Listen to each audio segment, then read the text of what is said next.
አፍሪካ ለመሬትና መስራት የሚችል የሰው ኃይል ይዛ በፍጹም መራብ የለባትም ይሉ ነበር ጋዳፊ። ይህን በወሬ ብቻ ሳይሆን በጎረቤት ሀገራት ማሊ፣ ቻድና ሱዳን ግብርናን በመደገፍ በተግባር አሳይተዋል።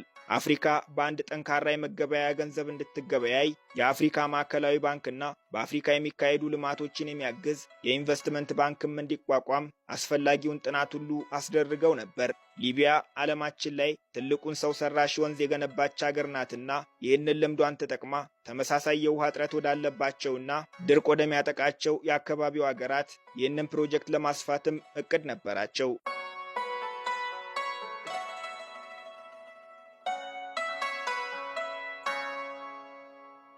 ጋዳፊ የሊቢያ ኢኮኖሚ በመንግስት የበላይነት እንዲያዝ በማድረጋቸው የግሉ ዘርፍ በሚጠበቀው መልክ አላደገም እያሉ የሚወቅሷቸው አሉ።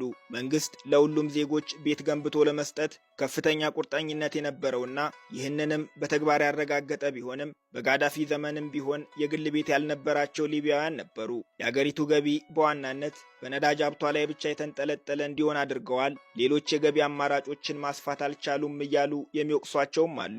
በተለይም በኋለኛው የስልጣን ዘመናቸው እሳቸውም ሆኑ ልጆቻቸው አባካኝና አምባገነን ሆነዋል የሚሉም አሉ። በእርግጥ የጋዳፊ መንግስት የሰው መንግስት ነውና ብዙ ጥፋቶች ነበሩበት። ነገር ግን ስለነሱ ቅንጣት ታክል ከማይጨነቁት የጋዳፊ ጠላቶች ጋር አብረው ሀገራቸውን በጀት አስደብድበው ጋዳፊን አዋርደው እንዲያስገድሏቸው የሚያበቃ ግን አልነበረም። ወቅቱ ሊቢያ እንደ ሀገር ያበደችበት ነበር። የሲቢኤሱ ጋዜጠኛ አለም ፒዚ ከሊቢያ እየዘገበ ነው። ሊቢያውያን አሜሪካን ይማጸኗታል። እባክሽን ሀገራችንን በቦምብ ደብድቢልን እያሉ አንዱን ጠጋ ብሎ ጠየቀው ጋዜጠኛው። በጥቃቱ ሰላማዊ ዜጎች ቢገደሉስ?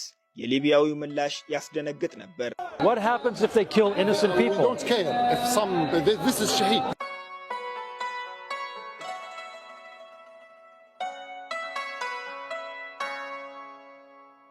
እብደቱ አልቆ ጋዳፊም በግፍ ተገድለው በዜጎቿ መልካም ፈቃድ ሊቢያን ወደ አመድነት ከቀየሩ ሀገራት የአንዷ መሪ የነበሩት ባራክ ሁሴን ኦባማ በስልጣን ዘመኑ ከወሰኗቸው ነገሮች ምን ይቆጮታል ተባሉ። ጋዳፊን ስንገድል ስለ ሊቢያ ቀጣይ ዕጣ ፈንታ ምንም እቅድ አልነበረንም፣ እሱ ይቆጨኛል አሉ። Probably failing to plan for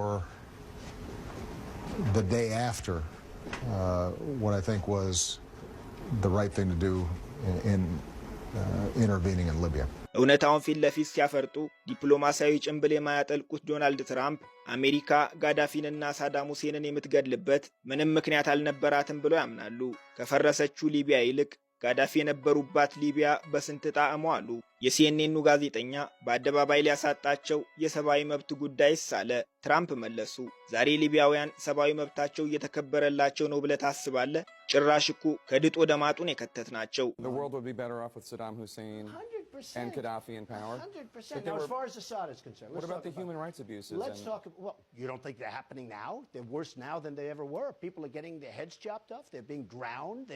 Right now, they're far worse than they were ever under Saddam Hussein or Gaddafi. I mean, look what happened. Libya is a catastrophe.